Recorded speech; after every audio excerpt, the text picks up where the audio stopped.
Hello boyos, Rich Boy J here back with another video, and this is going to be update number 10 to the Starkiller base mock build series.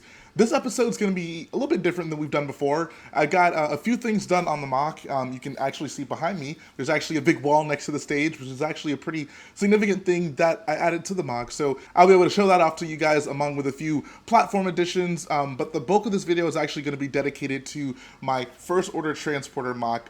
It's pretty much done on LDD. I'm going to show it off to you in LDD, and then this upcoming week I'll actually order the parts and we'll hopefully have that fully completed for next week to show off the actual physical build. But before we get into that, I do want to give a very special thanks to those of you who donated on the live streams. You guys are awesome. So like I always say, guys, if you aren't tuning into the live streams, I certainly urge you to do so. It is a wonderful time to not only see the mock early ahead of time before these updates come out, but to also just hang out with a bunch of people and talk Star Wars. Like, what more can you want than that? So I'm going to give a very special thanks to this week's donors. We had Ty the Lego Guy, Jedi Productions, BrickKid, Dan6151, Jedi Bob, Surgre Productions, JBBrickfanatic, Patrick Lambrecht, Ethan Network, and JBBrickfanatic. You guys are awesome, and thanks to everyone for the birthday wishes this week. It actually really did mean a lot. So like I said, there are a few things done on the mock, so we're going to start off with looking at just, what I have behind me.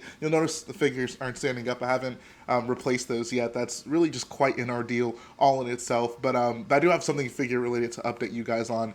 And then the second half of this video will be dedicated to showing you guys what I think is a pretty sweet first order transporter mock. So let's jump right into it.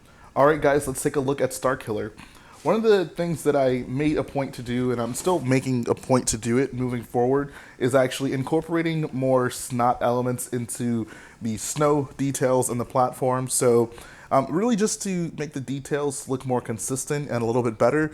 Like, for example, I incorporated snot with these like crosses right here, right, with the T's, and they end up really forming a grid, and I think that actually looks quite nice as it kind of covers a lot of the platform. But if we move like over here, and really that section is the one I haven't really done it with, there isn't a ton of that, like those snot details and techniques in there. So my goal was to kind of go through and replace some of the sections with snot sections, which is really just to say that I ended up putting bricks in on their sides rather than tiles sitting straight up. That allows you to get a little bit better looking details. For example, here, you can just make thinner lines and get more, I don't know, just more defined looking snow details. So I did that there. There's some over there as well, and my goal is to do the same thing on the other side. That's not to say I'm going to go through like the whole mock and replace all of them with it, but I want for those snot details to be apparent all over the mock, not just in those T-shaped sections. So that was what I did. It's still kind of a work in progress, but I think it goes a long way, especially with that big snow mound over there, with really just making it look a lot more detailed. So I'm actually quite happy with that. The biggest thing you guys are going to notice, and since I'm over here, I might as well talk about it, is the wall, this giant wall that's kind of bookending each end of the stage that I've built so far. And this is actually something that really should have been in last week's update, but because I wasn't able to take it to the convention, wasn't able to film it for the update. So here it is. You'll see there's some gaps in there. Those actually have to be filled in with somewhat more complicated designs, just things that I haven't really gone through and built up. But it's not just going to be the flat wall that kind of goes all the way across. It's going to be a little bit more detailed in those areas. I just haven't built it yet. But big picture wise, I actually love the way this looks. I think it gives us some really good insight into just how monstrous the building and the stage is going to be. Like, you imagine the stage already sits up pretty tall, and I mean it goes from each end of the table to the other, so it's going to be pretty wide as well. But it just really helps me kind of envision, like if that's like the stage, like wall area, behind it is going to be this just massive building, which is, it's kind of a daunting task, but like I'm going to try my hardest to really start working really hard on those parts of the mock, because I'm very ready to see this entire area of the mock kind of come together. I'm thinking what I may actually do, I mean, like, this is really only half of the mock. Really, this is a third of the mock. I think once the stage gets built up, that'll be closer to half of it. But maybe like once we basically fill up these 3 tables, I'll do kind of like a mid MOC showcase where I really just go through and look at a lot of the details of what's been built so far. Since this MOC is so big, you know, like why save just one showcase for the very end? Why not kind of, you know, give you guys a good look at half of this MOC, since, I mean, it's going to be a while before we can even put both halves of it together. So I'm thinking I'll probably do like a mid-MOC showcase, which is, it'll be like, you know, the end of the series showcases, but it'll just show off what we've done so far, since this like section of the MOC alone is going to be so big, so detailed, and so involved. One of the other things I did want to do is actually kind of refresh you guys, because there's quite a few new members here on the channel, new subscribers, people who found out about this MOC from Beyond the Brick. And I don't want to really spend too much time on it, but I just wanted to show you right now a little picture that my good friend Enthert drew up for me, and it's basically a schematic of what this entire MOC is going to look like when it's completed. So thus far, you guys have really just seen 3 tables worth of the MOC. The MOC will double in size, so it's going to be pretty involved, pretty huge. And I just wanted to give you guys a little bit of a refresher of just what all is going to be involved in this MOC. If you're new around here, or you just never saw it to begin with, this MOC is going to be much more than even what you see in here. And I still feel like in here is quite a bit of progress. So I'm really excited for this MOC. It's going to be so diverse. There's so many different types of things that are going to be happening with it. So we'll see more of that whenever we move forward with the MOC. The last thing I want to show you guys out here before we look at the transporter is some figures. It's not much, but basically what I've actually begun doing is going through the extra figures that I had. They're not really extra figures. They were meant to be figures that were in this MOC, but basically the figures that I hadn't unboxed yet or hadn't put together yet.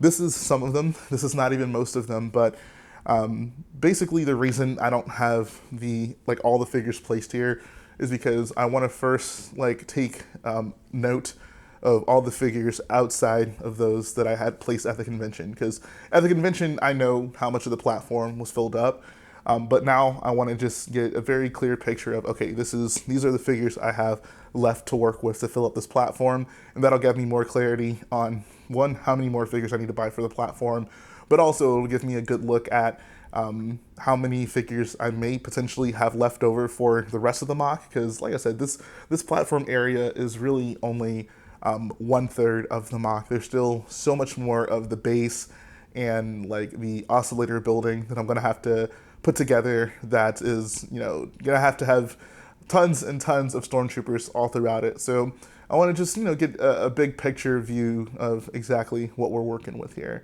So this is what I've got so far. This is 24 figures, and this has me pretty optimistic, because like I said, this isn't even most of the extra figures I had.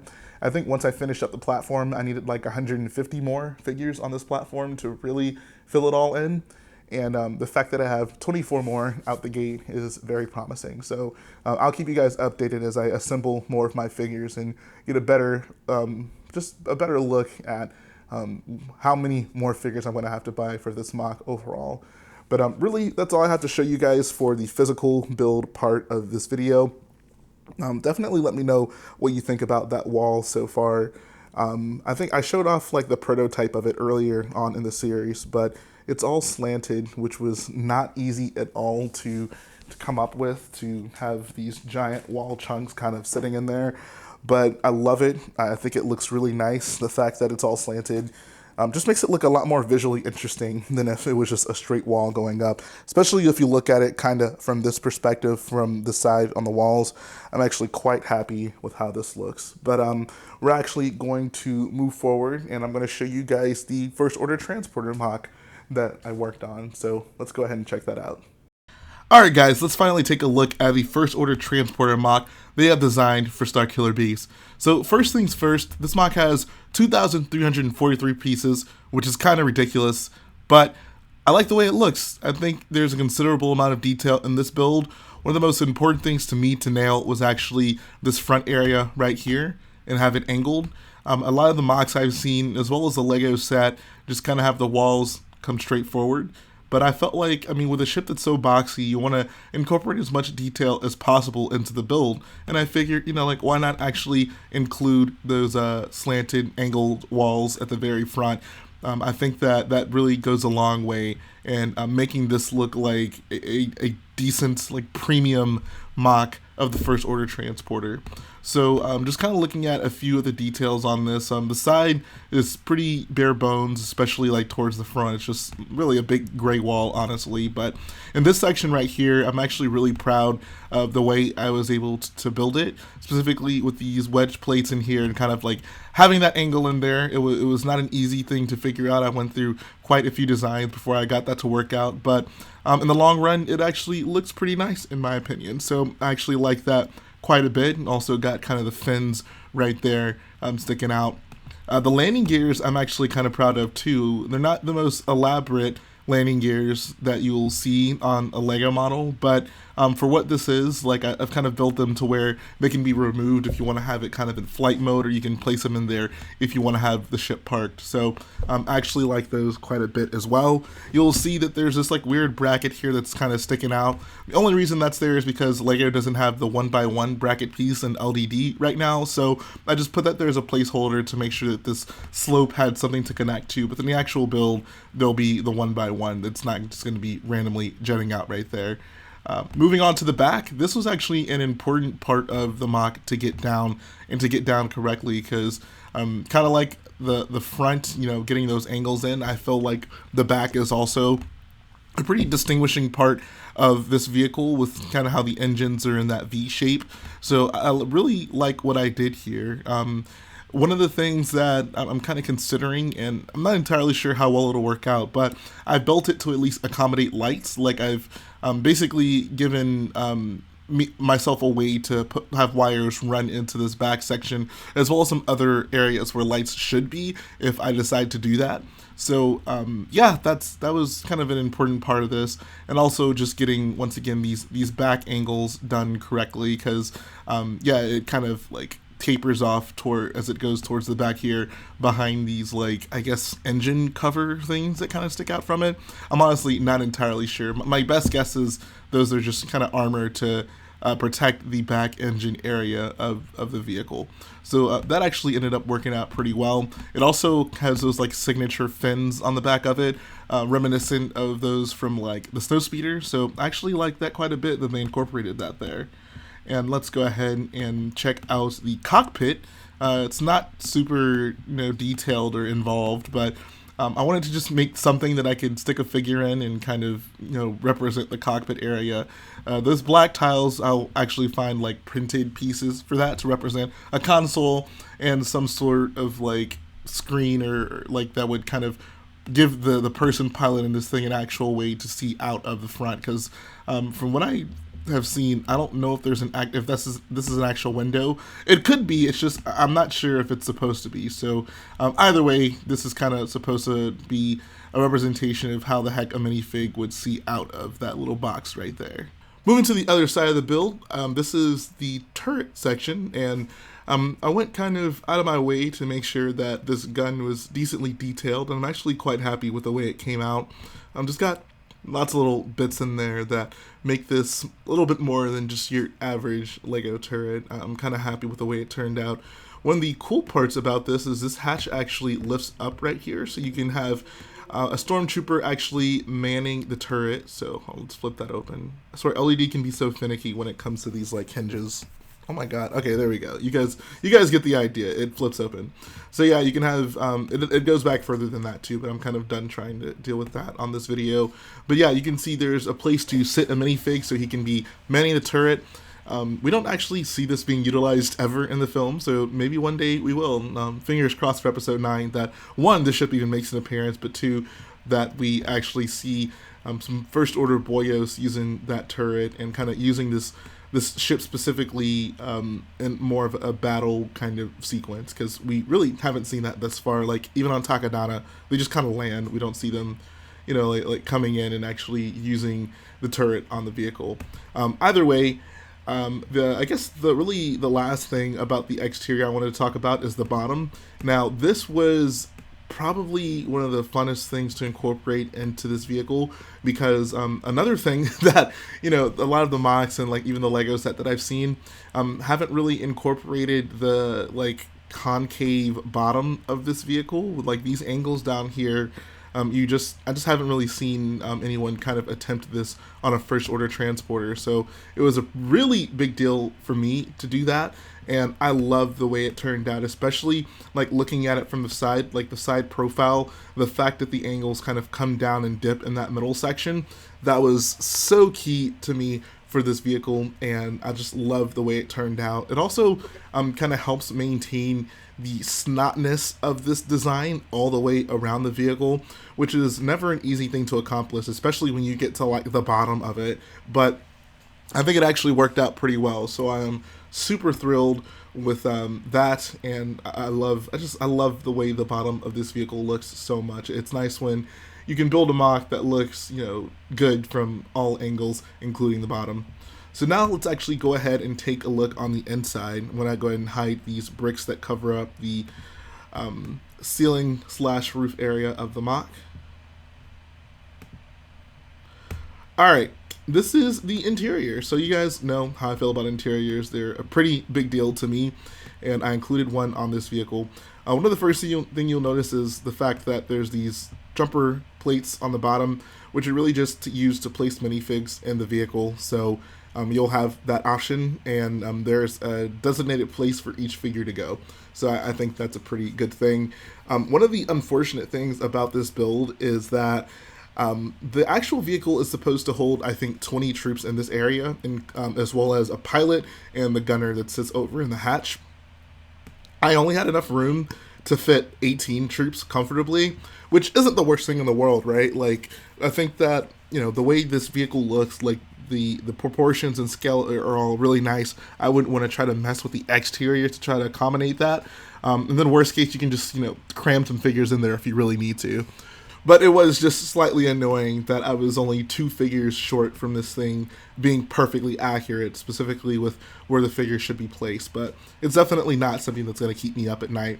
We got a gun rack on the side as well as some details, and it's actually the same way on both sides. So give you guys a look at the other side there. And then there's this door section that would actually lead to the back area, which would give you access to, I believe, the cockpit and this hatch.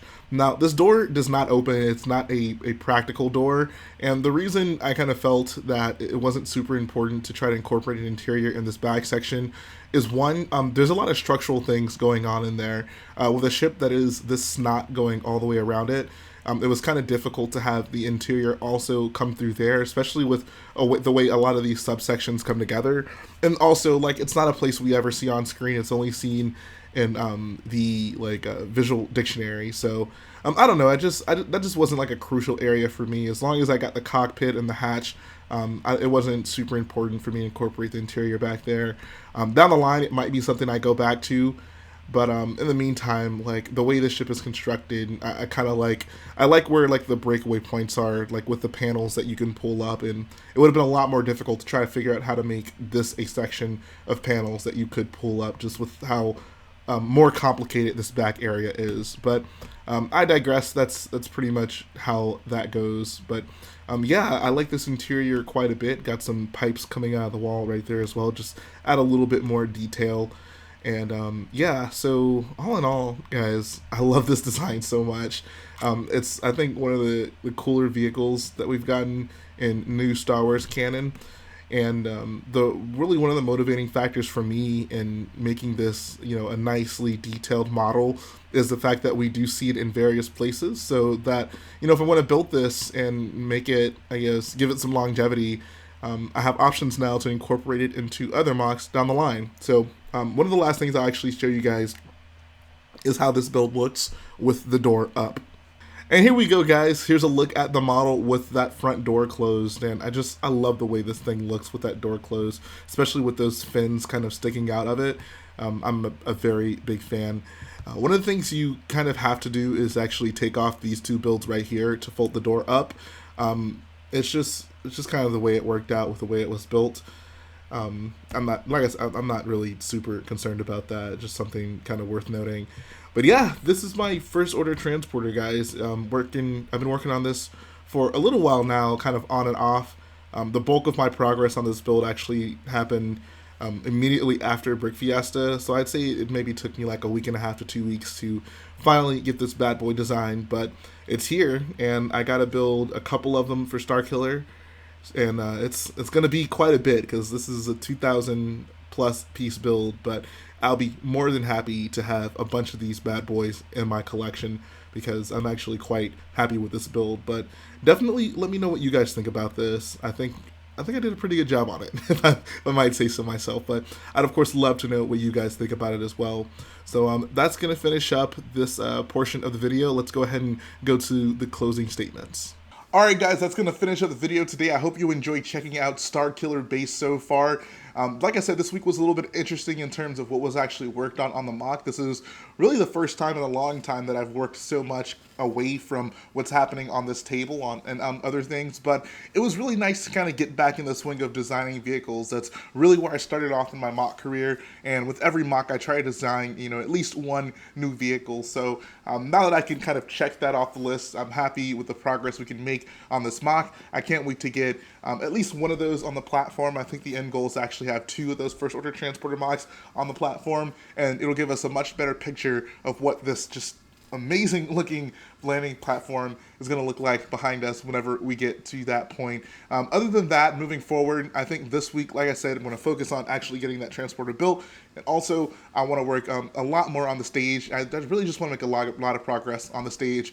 The fact that the MOC is now done with being presented at conventions, I can really devote a lot of time to working on it and not having to be concerned about making it transportable or modular or things like that. You can just kind of just mindlessly build. I mean, there's still a lot of thought that goes into it, but building without the overarching pressure of making sure that I can, transport it, put it in a vehicle, have it like travel and end up there safely is out of mind.